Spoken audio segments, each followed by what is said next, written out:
ব্রহ্ম, আত্মা,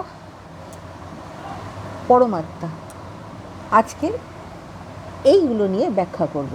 ব্রহ্ম কী, আত্মা কী, পরমাত্মা কী। উপনিষদের ঋষিরা দেখা যায় তারা জগতের মধ্যে ঐক্য বিধানের জন্য অনেক কিছু কল্পনা করেছেন এবং জগতের ঐক্য বিধানের জন্য একজন থাকা দরকার, না হলে কিন্তু জগতের মধ্যে বিশৃঙ্খলার সৃষ্টি হয়। সব কিছু যদি একটা সূত্রের মধ্যে, একটা মালার মধ্যে যদি গাঁথা থাকে বা একটা যদি শৃঙ্খলাবদ্ধ যদি একটা নিয়মের মধ্যে যদি কোনো কিছুকে রাখা যায়, তাহলে কিন্তু সেখানে তার যে সত্তা রয়েছে সেখানে সত্তারূপে ব্রহ্মকে স্বীকার করতে হবে।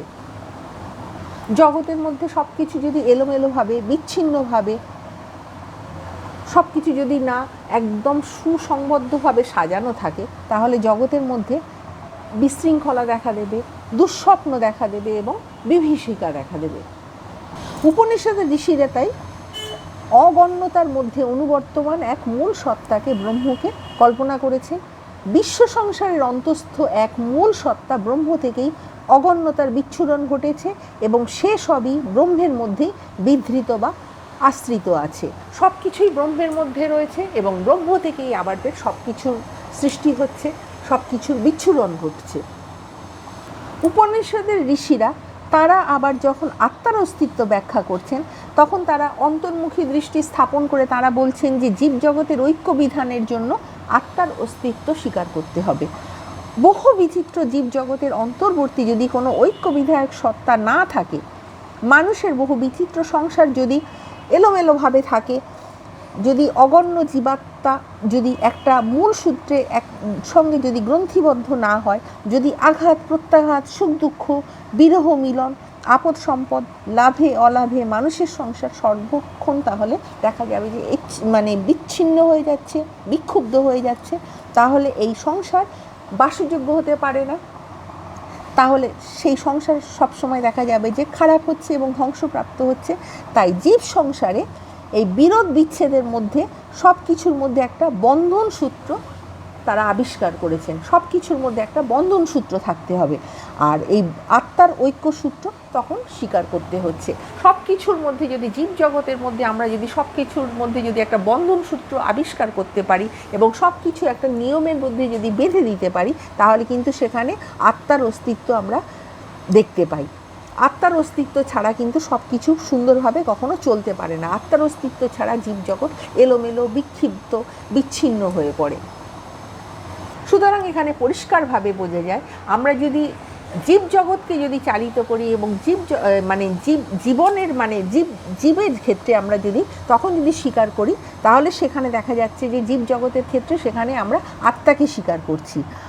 আর যদি বাহ্য জগতের অস্তিত্ব আমরা যখন সঠিকভাবে সুন্দরভাবে যদি একই সূত্রে যদি গাঁথাভাবে পেতে চাই, সেখানে তাহলে আমরা পরম ব্রহ্মকে স্বীকার করছি।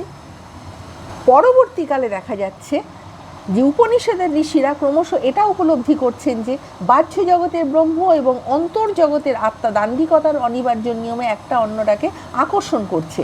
বাহ্যিক জগৎ আর আমাদের যে মানুষের যারা জীবজগৎ রয়েছে তাদের একটা যে আন্তর্জগৎ রয়েছে, এদের মধ্যে একটা দেখা যাচ্ছে যে দুটো জগতের মধ্যে দেখা যাচ্ছে যে একটা অন্যটাকে আকর্ষণ করছে। তাই দান্দিক নিয়ম, দান্দিক পদ্ধতি অনুসারে মনুষ্য চিন্তা বা জ্ঞান স্থাণু প্রকৃতির নয়, তা হচ্ছে ক্রমবর্ধমান অন্তর্নিহিত বিরোধ বা দ্বন্দ্বের জন্য চিন্তার মধ্যে গতি বা বেগ সঞ্চারিত হয় এবং তা ক্রমশ উন্নত হতে থাকে। বিরোধের মধ্যে চিন্তার প্রাণশক্তি নিহিত রয়েছে। দ্বন্দ্বই চিন্তার লক্ষণ, বিরোধিতা নয়। মনুষ্য চিন্তায় কোনো ধারণা অচঞ্চল নয়। এক ধারণা তার অন্তর্নিহিত সীমাবদ্ধতার জন্য বিপরীত অন্য এক ধারণাকে আকর্ষণ করছে এবং সেই দুটো ধারণার মিল থেকে এক উন্নততর ব্যাপকতর ধারণার উন্মেষ হচ্ছে, যেখানে উন্মেষিত তৃতীয় ধারণাটা পূর্বের ধারণা দুটোকে বাতিল করে না, পরন্তু তাদের পরিমার্জিত করেই তৃতীয় ধারণাটা গঠন করছে। এই রকমভাবে ধারণা গঠন করতে থাকছে। বাহ্য জগতের যে ব্রহ্ম অপরোক্ষ, সেটা অনুভবে, সাক্ষাৎভাবে সেটা কিন্তু দেখা যায় না, তা এক আরোপিত সত্তা। কলরবের মধ্যে পরিপূর্ণ সঙ্গীতকে, অগণ্যতার মধ্যে ঐক্যকে ব্যাখ্যার জন্য আরোপিত সত্তা, যাকে প্রত্যক্ষ অনুমান দ্বারা প্রমাণ ব্যতিরেকে স্বীকার করা হয়। অর্থাৎ আর্য ঋষিদের কাছে ব্রহ্ম হলো পূর্ব স্বীকৃত। এটাকে ব্রহ্মকে স্বীকার করে নিতে হবে। একে আমরা পূর্ব থেকে আমরা স্বীকার করে এসেছি, সব কিছুর ঐক্যের জন্য, সব কিছুর একটা সৌন্দর্য স্থাপনের জন্য এবং সব কিছু যাতে প্রীতিকর হয় তার জন্য আমরা ব্রহ্মকে পূর্ব স্বীকৃতভাবে গণ্য করে নিয়েছি। পূর্ব স্বীকৃতি রূপে ব্রহ্মের প্রত্যয়টা বিশ্বব্যাপক এবং বিশ্বধারক হলেও ব্রহ্মের অস্তিত্ব প্রসঙ্গে সংশয় প্রকাশ করা চলছে। তাই কিন্তু আত্মার ক্ষেত্রে দেখা যাচ্ছে আত্মার প্রত্যয়টা অপরোক্ষ অনুভবলব্ধ হওয়ায় তা প্রত্যক্ষ প্রমাণ সিদ্ধ। আত্মার বা আত্মচেতনার অস্তিত্ব তাই সংশয়াতীত। অন্তর্দর্শনের আত্মচেতনাকে সরাসরিভাবে জানা যায়। অবশ্য আত্মা বলতে উপনিষদের কোনো ব্যক্তি চেতনাকে বোঝানো হয়নি। আত্মা হলো নির্বিশেষ চেতনা, সমস্ত জীব চৈতন্যের মধ্যে সাধারণভাবে অনুবর্তমান চেতনা। এটা স্বাভাবিকভাবেই থাকে। এই আত্মাই হলো স্বয়ং সৎ, স্বয়ং সিদ্ধ। জীবাত্মা সকল এই অদ্বয় আত্মা থেকেই উৎসারিত হয়েছে। তবে জীব জগতের এই আত্মা স্বয়ং সিদ্ধ ও সংশয়াতীত হলেও তা বিশ্ব ব্যাখ্যার জন্য পর্যাপ্ত নয়। কেননা মানুষ কর্মফলের অধীন এবং তার যে আত্মা রয়েছে সেটা হচ্ছে নিজস্ব, তার অন্তর্দর্শনের ব্যাখ্যার জন্য সেটা ঠিক আছে। আত্মা জীব জগতের পরিব্যাপ্ত, জড় জগতে কিন্তু সেটাকে আমরা কখনো ব্যাখ্যা করতে পারি না। আমার নিজের আত্মা দিয়ে জড় জগতে সেখানে আমরা ব্যাখ্যা করতে পারছি না। আত্মার মাধ্যমে জীব জগতের ব্যাখ্যা সম্ভব হলেও জড় জগতের ব্যাখ্যা সেখানে সম্ভব হচ্ছে না। আত্মাকে বিভু বা সর্বব্যাপক বলাটাই চলে না। সেই কারণে ঋষিরা বলছেন যে ব্রহ্ম বিভু বা সর্বব্যাপক হলেও অসংশয় নয়, আত্মা আবার সংশয়াতীত হলেও সর্বথা অসীম বা বিভু নয়। কেন আত্মা তো একটা কর্মফলের জন্য সে একটা জীব ধারণ করছে এবং আত্মার যে ব্যাখ্যাটা হচ্ছে সেটা কিন্তু সর্বদা হচ্ছে দেখা যাচ্ছে অসীম বা বিভু নয়।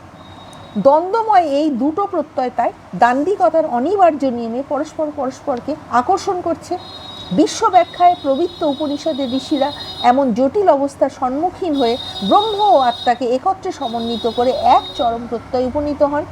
পরম ব্রহ্ম বা পরমাত্মার প্রত্যয়, অ্যাবসলিউট অর ইউনিভার্সাল সেলফ, যেটাকে ইংলিশে বলা হচ্ছে। উপনিষদের ঋষিরা এই পর্যায়ে উপলব্ধি করেছেন যে বহির্জগতের ব্রহ্ম ও অন্তর্জগতের আত্মা দুটো বিরোধী সত্তা নয়, তারা অবিরোধী, এক ও অভিন্ন সত্তা। আমরা যখন বাহ্যিক জগতের কথা বলছি সেখানে আমরা ব্রহ্ম বলছি, আর আমরা যখন মানুষের কথা বলছি, জীবের কথা বলছি, সেখানে হচ্ছে আত্মার কথা বলছি। সুতরাং তারা হচ্ছে একই সত্তা। তাই বহির্জগতের ব্রহ্ম এবং অন্তর্জগতের আত্মা দুটো বিরোধী সত্তা নয়, তারা অবিরোধী, এক এবং অভিন্ন সত্তা। ব্রহ্মই আত্মা, আত্মাই ব্রহ্ম।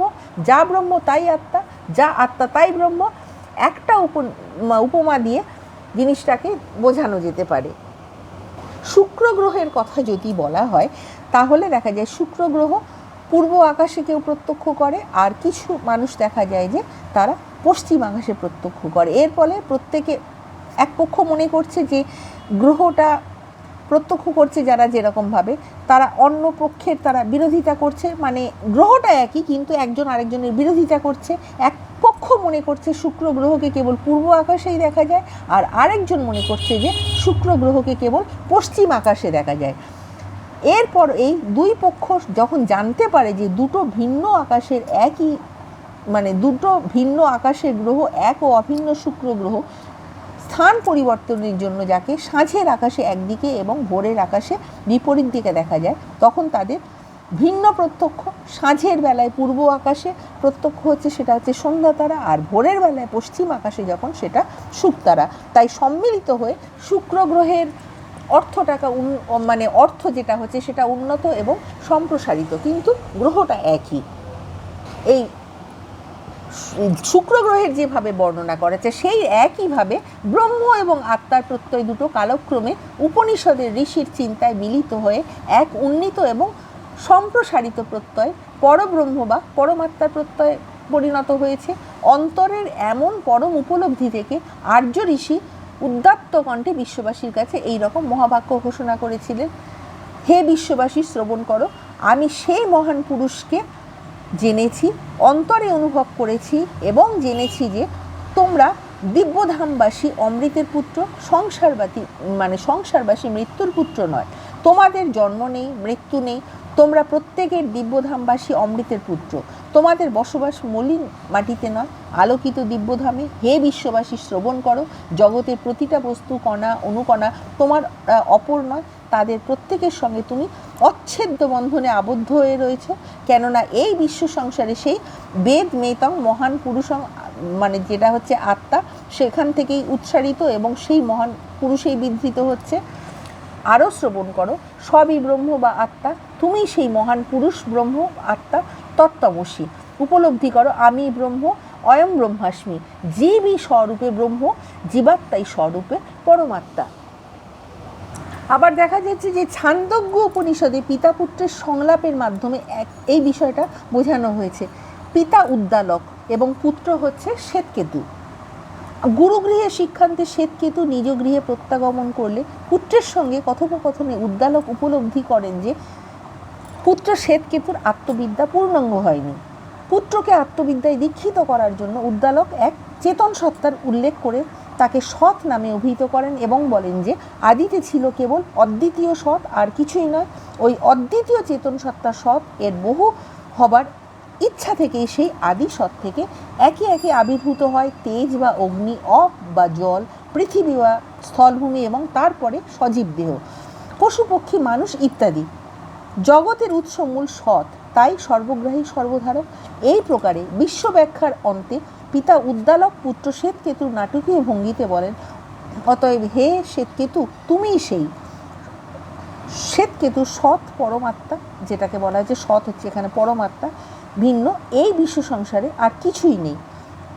তখন তুমি জন্ম মৃত্যুর অধীন জীবাত্মাও নও, তুমি সেই পরমাত্মা। ছান্দোগ্য উপনিষদের পিতা পুত্রের সংলাপটিতে এটাই বলা হয়েছে যে বাহ্য জগতের মূল সত্তা ব্রহ্ম এবং জীব চৈতন্যের মূল সত্তা আত্মা দুটো ভিন্ন সত্তা নয়, তারা একই সত্তার পরব্রহ্ম বা পরমাত্মার দুটো দিক। আমার ভিডিও তোমাদের ভালো লাগলে লাইক, কমেন্ট, শেয়ার এবং সাবস্ক্রাইব করতে ভুলো না। নেক্সট টাইম আমি আরও একটা নতুন ভিডিও নিয়ে তোমাদের সামনে উপস্থিত হব।